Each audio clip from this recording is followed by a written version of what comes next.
حضرت یوسف نے جب تعبیر بتائی تو بادشاہ کہنے لگا کہ انہیں باہر نکالو. آپ فرمانے لگے میں نہیں نکلتا بھائی،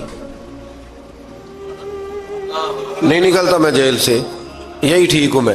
آپ کیوں نہیں نکلتے؟ کہنے لگے پہلے اعلان کر کے لوگوں کو بتا کہ میں بے قصور ہوں. وہ جو تو نے پراپوگنڈا کیا نا اپنے منہ سے اعلان کر.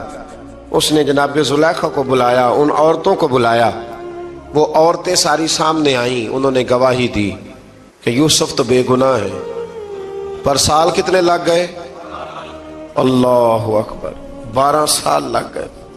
یقین کریں کچھ لوگوں کو یہ ثابت کرنے میں نہ کہ میں ٹھیک ہوں زندگی بیت جاتی ہے، اور میں تمہارا خیر کا ہوں زندگی بیت جاتی ہے. لوگوں کو ہوش تب آتی ہے جب مزار پر چادر ڈالنے کا ٹائم آ جاتا ہے، ہوش تب آتی ہے، لیکن پھر ہوش کا کوئی فائدہ. 12 سال کے بعد بادشاہ نے ان کو بلایا اور کہنے لگا کہ یہ جو خواب میں نے آپ کو سنایا اب کرنا کیا ہے؟ تو حضرت یوسف کہنے لگے تم سے کچھ بھی نہیں ہوگا، اگر کچھ کرنا ہے تو پھر یہ خزانے کی ذمہ داری میری لگاؤ. اگر کوئی قابل آدمی ہو تو وہ آگے بڑھ کے بات کر سکتا ہے. یہاں ہر بندہ ہی آگے بڑھ کے کہتا ہے مجھے دے دو ڈیوٹی، لیکن قابل ہو تو وہ آگے بڑھ کے بات کرے اور سمجھے کہ میرے علاوہ کسی کے لیے مشکل ہے تو پھر وہ آگے بڑھے. حضرت یوسف نے جب کہا تو انہوں نے آپ کو وزیر خزانہ بنا دیا. پھر ایک وقت آیا کہ وہ عزیز مصر ہی بن گئے.